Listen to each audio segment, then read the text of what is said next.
व्याख्यान चौथे. गुरु शिष्य संबंध विचार. श्री ज्ञानेश्वर माऊली समर्थ. यस्य देवे परा भक्तिर्यथा देवे तथा गुरौ तस्यैते कथिता ह्यर्थाः प्रकाशन्ते महात्मनः. श्वेताश्वतर उपनिषद. ज्याची देवी पराभक्ती तेवी गुरुपदी तैशी, तो महात्मा अंतरर्थ जाणे येरास बाह्यता. मागील 3 व्याख्यानात आपला व देवतांचा काय संबंध आहे हे प्रेमद्वाराने सिद्ध केले. आजच्या व्याख्यानात उपदेश व उपदेशक यांचा पक्षपातरहित विचार करावयाचा आहे. आमची आर्य पद्धती गुरुशिष्य संबंधावरच रचलेली आहे, परंतु गुरुशिष्यपणाचा कोठेही आमच्या आर्य धर्मात उपदेश म्हणून सांगितलाच नाही. गुरुभक्ती आमच्या आर्यदेवापेक्षाही अधिक वर्णिलेली आहे. याचे कारण धर्मातील अतिशय गूढ तत्वे शिष्याला प्रकाश करावयाची असतात हेच आहे. पूर्वी पारकीय देशात गावाच्या बाहेर पांगुळासारखे झाडावर बसून धर्मज्ञान मोठ्याने ओरडून डांगोरा पिटणारे काही लोक होते, परंतु त्या पद्धतीपासून अंतर्ज्ञानाचा फायदा कोणालाही झाला नाही. आर्य पद्धतीत तर गुरुशिष्यभाव सनातन वर्णिला आहे. आर्य धर्मातील गुरुभक्ती अतिशय उच्च प्रतीची आहे हे मला मान्य आहे. तथापि पुष्कळ अलीकडील आर्य धर्मपंथात या गुरुभक्तीस कुत्तर विश्वासाची म्हणजे डॉगमॅटिझमची जोड मिळाल्यामुळे तिचपासून अनर्थही बरेच झाले आहेत. अलीकडे कोणत्या अपरिहार्य परिस्थितीमुळे आमच्या सनातन धर्मात देखील भलत्याच प्रकारचा गुरुशिष्य संबंध प्रकट झाला आहे. हल्ली आमच्याकडे पूर्ण झालेले व विदेही असे जे महात्मे आहेत त्यांचे हातून साऱ्या जन्मात एखादा शिष्य देखील तयार होण्याची मारामार. कारण लोकहानौ चिंता न कार्या या नारदभक्ती सूत्राचेच अवलंबन करून ते आपले आपण पूर्ण असतात. आता त्यांचेपासून कोणालाही लाभच होत नाही असे मात्र माझे म्हणणे नाही, परंतु होत असला तर तो फारच थोड्यांना होतो. दुसरे सामान्य साधू म्हणून घेणारे जे काही पुरुष आहेत त्यांचे सर्वस्व पारडे व्यवहारधान्याने तुलित असल्यामुळे बिचाऱ्या मुमुक्षूला लाभ होण्याच्या ऐवजी जन्ममरणाची परंपरा भोगण्याचाच प्रसंग येतो. अतिशय परमार्थाच्या टोकावर जाऊन बसलेले किंवा केवळ व्यावहारिक गुरुशिष्य संबंध घेण्याला जर पात्र होत नाहीत, तर मग व्यवहार आणि परमार्थ दोन्ही ज्यांना धड कळत नाही असे अर्धवट लोक तरी गुरुशिष्य संबंधाची नौका निर्भयपणाने कशी चालवू शकतील. याप्रमाणे आर्य धर्मात गुरुशिष्य संबंध स्थिती फारच शोचनीय दिसते. तथापि 1. पूर्ण परमार्थाचा अनुभव, 2. संसाराचा अविरोध आणि 3. दुसऱ्याला सुधारण्याची इच्छा. या 3 गोष्टी जर एखाद्या व्यक्तीत सापडतील तर ती व्यक्ती गुरुशिष्यभार आपल्या शिरावर घेण्याला समर्थ आहे असे माझे स्पष्ट मत आहे. आता असाच गुरु असावा ही गोष्ट कोणत्याही ग्रंथात जरी निरूपण केली नाही, तथापि कार्यकारण संबंधाने म्हणजे मेथड ऑफ कॉन्कॉमिटंट व्हेरिएशन सार्वत्रिक लक्षण होण्याला अशी एक व्यक्तीच परीक्षा आहे. आता वर केलेले गुरुलक्षण आपण न्यायाच्या पद्धतीने कसे जुळते ते पाहू. 1. पूर्ण परमार्थाचा अनुभव. पूर्ण परमार्थाच्या टोकावरच गेलेला केवळ गुरु असला तर त्याचकडे कोणी आपण होऊन गेलेला मुमुक्षूच लाभ करून घेऊ शकेल. स्वतः संसाराशी विरोध असल्यामुळे तो महात्मा सांसारिक जनांना मुमुक्षू करण्याची खटपट करणार नाही. 2. संसाराशी अविरोध. बरे, परमार्थ स्थिती आणि संसाराशी अविरोध हे 2 गुण कायम असून दुसऱ्याला सुधारण्याची इच्छा हा 3रा गुण नसला तर तो जीवनमुक्ती सुख भोगू लागेल, परंतु औदार्याचे काम त्याचे हातून होणार नाही. 3. दुसऱ्याला सुधारण्याची इच्छा. तसेच संसाराशी विरोध असून बाकीचे 2 गुण जरी असले तर तोही यथाधिकार उपदेश करण्याला समर्थ होत नाही. 4. आणि पूर्ण परमार्थाचा अनुभव नसला तर काहीच उपयोग नाही. म्हणून वर सांगितलेल्या 3 गोष्टी शिक्षकाच्या अंगात अवश्य असल्या पाहिजेत, परंतु संसाराशी अविरोध म्हणून जो सांगितला तो मात्र मृगजल उष्णता न्याये सत्यमिथ्या संबंधी परस्पर स्वस्मिन विषमसत्ताक असावा लागतो. परंतु अलीकडे ही गोष्ट गुरुवर्गातून अगदी वगळली गेली आहे. शिष्यवर्गाला सांगितलेली गुरुभक्ती केवळ शिष्याच्याच माथ्यावर दडपून स्वतःची जबाबदारी न ओळखता काही पारमार्थिक महात्म्या वाचून चैन करणारा गुरुवर्ग कमी आढळत नाही. शिष्यावर जशी शिष्यधर्माची जबाबदारी आहे तशी गुरुवरही काही जबाबदारी आहे. हे तत्त्व न कळल्यामुळेच पुष्कळ पंथांचा धर्मनाशक व भयंकर परिणाम होत आहे. उदाहरणार्थ, शिष्यदृष्टीने गुरुभक्तीचे आर्य ग्रंथात उच्च प्रतीचे व मार्मिक वर्णन केले आहे ते थोडेसे पाहून त्याच्या विपर्यासाने पुष्कळ पंथांचा अधर्मपर भयंकर परिणाम कसा झाला आहे हे आपण समजून घेऊया. गुरु हे एक परब्रह्म चैतन्य असून त्याची निराकाराश्रित व साकाराश्रित अशी दोन प्रकारची भक्ती आहे. एक, पहिली म्हणजे गुरु जेव्हा अध्यारोप करतात तेव्हा ते ब्रह्मा. 2, सर्व शंकांचे निराकरण करून व योग्य अपराध सहन करून शिष्यांचे रक्षण करतात तेव्हा विष्णू. 3, बाध करतात तेव्हा शिव. 4, व ऐक्य होते तेव्हा परब्रह्म. अशी प्रीत्यात्मक वृत्ती होणे होय. ही निराकाराश्रित सद्गुरू भक्ती केवळ परमात्म स्वरूपिणीच आहे. परंतु गुरु शरीराचे ठिकाणी शिष्यदृष्टीने होत असलेला विकाराभास निराकाराश्रित सद्गुरू भक्तीतून पुनर्व्युत्थान करीतो, म्हणून त्या विकाराभासाला देखील पूर्वभक्त्यनुकूल करणे याला दुसऱ्या प्रकारची सद्गुरू भक्ती म्हणतात. ज्या ज्या विकाराचा आभास होईल तत्तद विकारोपहित साक्षी चैतन्य व्यतिरिक्त ब्रह्मचैतन्य गुरुला समजणे हे तिचे स्वरूप आहे. म्हणजे पुत्रोत्पादनकाली प्रजापतित्व, कुटुंबपालनकाली विष्णुत्व, क्रोधारोहणकाली रुद्रत्व, वनिताभिलाषकाली कृष्णत्व इत्यादी गुरुचे ठाई समजून विकाराभासाने भक्तीत अंतर पडू न देणे हाच या द्वितीय भक्तीचा उद्देश आहे.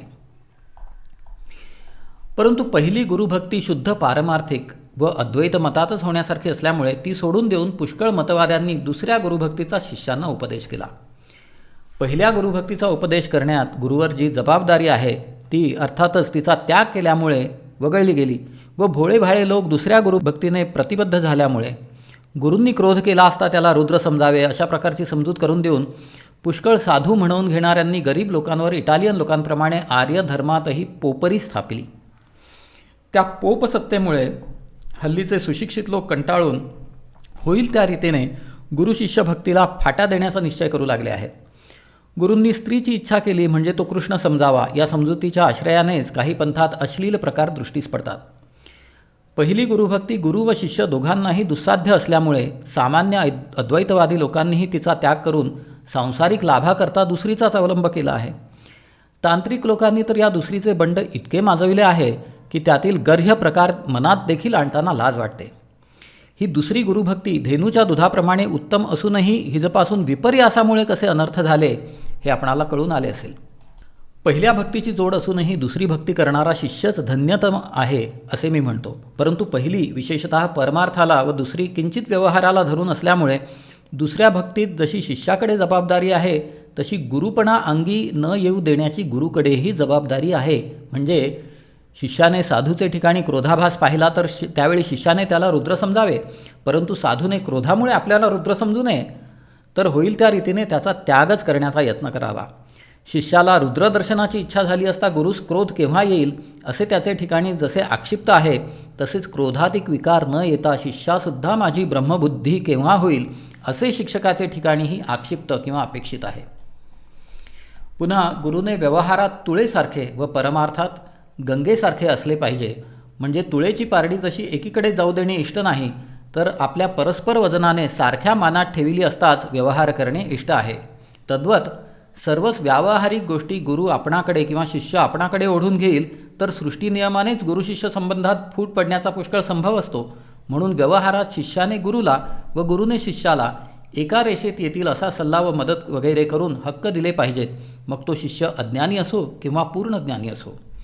भेद इतकाच की ज्याप्रमाणे तुळेत एका पारड्यात सुवर्ण व एका पारड्यात दगड ठेवला तर सुवर्णाच्या मोलाइतके जरी त्या दगडाचे हक्क नसले तरी सुवर्णाच्या वजना इतके तरी दगडाचे हक्क असले पाहिजेत. त्याशिवाय सुवर्णाचे देखील वजन समजणे कठीण होऊन शेवटी सुवर्णाच्या मोलाविषयी देखील संशय राहील. आता काही क्रियेने दगडाचे सुवर्ण झाले तर मग मोलात व वजनात सारखेपणा साहजिकच आला. एवं बुद्धिमत्तेत व लोकांना ज्ञानाने थक्क करण्यात जरी एखादा शिष्य पूर्ण नसला तरी त्याच्याकडून होईल त्यात व विशेषतः आपल्याला उपयोग असेल त्यात व तसेच आपल्याप्रमाणे त्याला ज्या रीतीने शक्ती येईल त्यात अपूर्ण शिष्यालाही हक्क देण्याइतके औदार्य गुरूंनी केले पाहिजे.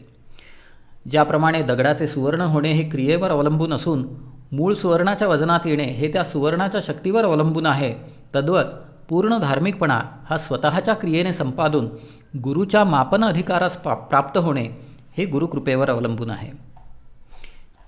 याप्रमाणे गुरुशिष्य संबंधी व्यावहारिक उत्क्रांती परमार्थाच्या पायथ्याशी जाऊन भिडली म्हणजे मग मात्र शिष्याला आपले सर्वस्व गुरुच्याच स्वाधीन करावे लागते. ज्याप्रमाणे एखाद्या नदीला सागराला मिळावयाचे असल्यास गंगेला मिळाल्यावर गंगा नेईल तिकडे जावे लागते, त्याचप्रमाणे परमार्थात सर्वस्व गुरुच्या हाती देऊन तद्वृत्तीप्रवाहाने जावे लागते.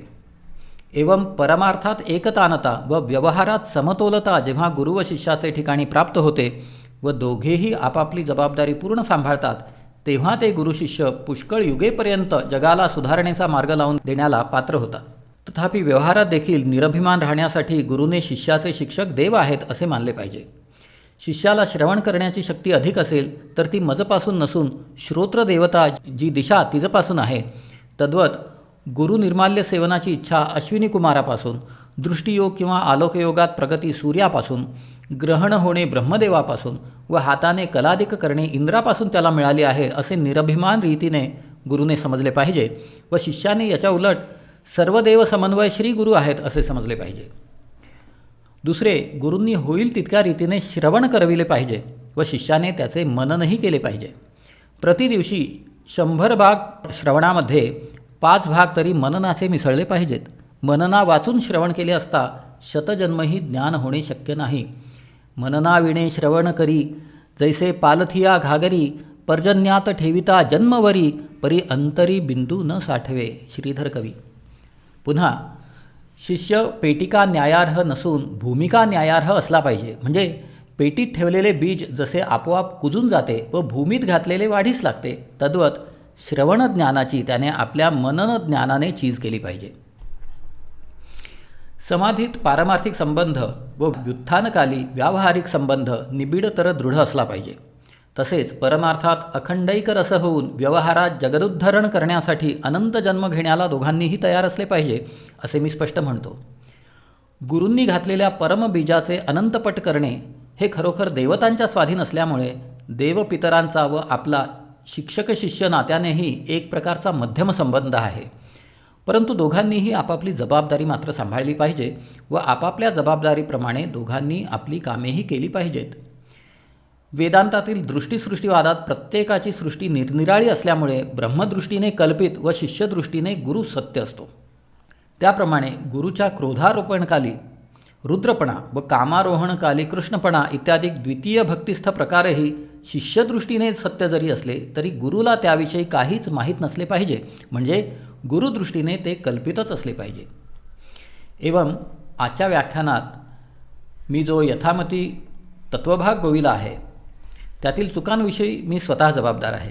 परंतु ज्याला आमच्या या अलोक सिद्धांताचा अवलंब करणे असेल त्याने ही व्याख्याने ऐकून रोजच्या रोज काहीतरी आचरणात फरक दाखविला पाहिजे व सर्व जसे दाखवितील तसा मीही दाखविण्यास तयार आहे. म्हणूनच ही व्याख्यानमाला मी परमेश्वर कृपेने बाहेर आणली आहे. शिक्षकाने सांगितलेल्या गोष्टीचे प्रथम बाह्य ज्ञान होऊन अधिकारानुरूप त्यांचा आंतर अनुभव होत असतो. जसा मैथुन शब्द कोणी उद्गारला असता वयानुरूप त्याची अंतर्बाह्य ओळख पटत जाते, तद्वतच येथेही समजावे. अलोकदृष्टीने पाहिले असता ज्ञान मिळण्याच्या 8 सिद्धी सांगितल्या आहेत. पैकी दान व सुहृत प्राप्ती या 2च सिद्धी गुरुशिष्य संबंध दाखविणाऱ्या आहेत. या 8ही सिद्धीचे वर्णन दुसऱ्या एखाद्या व्याख्यानात येईल. दानसिद्धी. छांदोग्योपनिषदातील जानुश्रुतीप्रमाणे कन्यादान करून किंवा बृहदारण्यकातील जनकाप्रमाणे धनदान करून किंवा परस्पर विद्यादान करून अथवा उत्तंकाप्रमाणे शुश्रूषा मात्र करून दानसिद्धीने गुरुपासून ज्ञान मिळविता येते. दुसरं सुहृतप्राप्ती सिद्धी. परंतु सुहृतप्राप्ती सिद्धी ही एका जन्माची नसल्यामुळे हिच्यात परमार्थात एकतानता व व्यवहारात समतोलता ही दोन्ही तत्वे सहज येतात.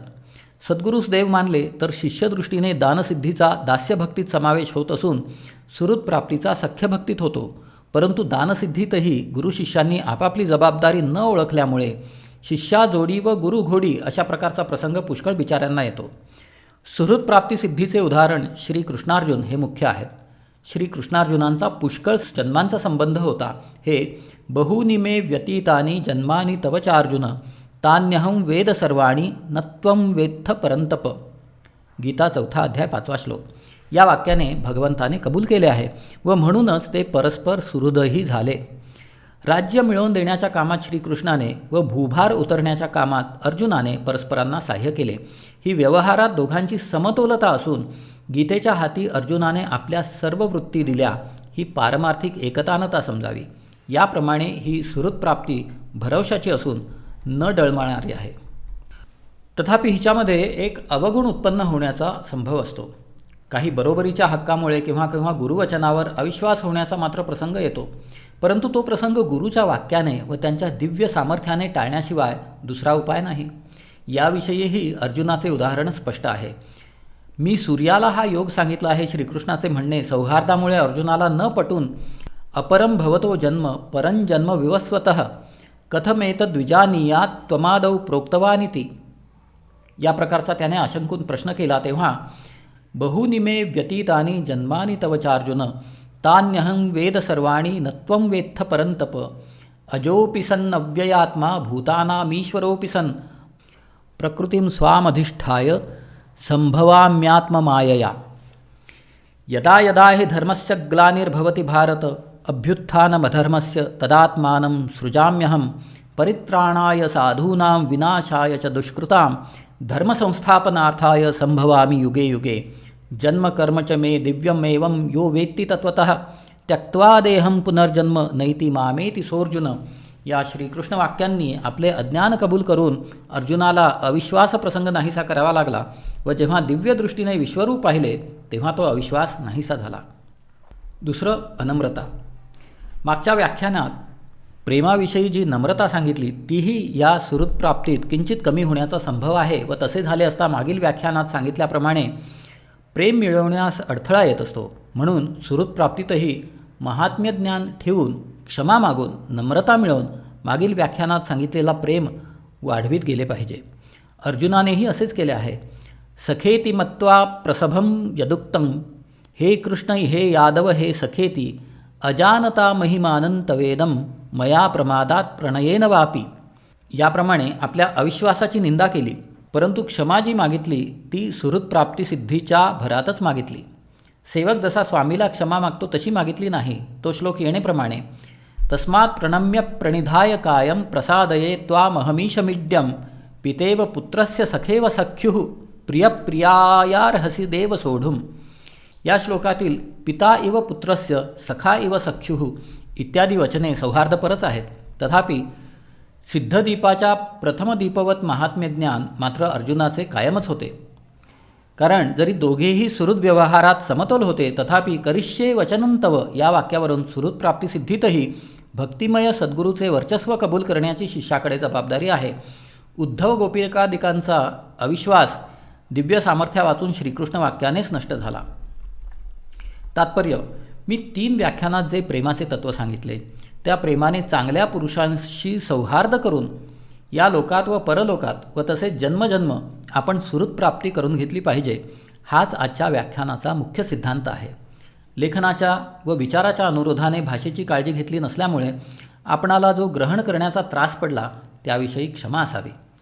पुष्पपंकोलिका न्यायाने हे व्याख्यान आता श्री ज्ञानेश्वरचरणी समर्पण करून व सर्वांना प्रणाम करून मी आता श्री ज्ञानेश्वर नामोच्चरणात वाणीला विश्रांती देतो. हरिः ओम तत्सत. श्री ज्ञानेश्वर महाराजार्पणमस्तु.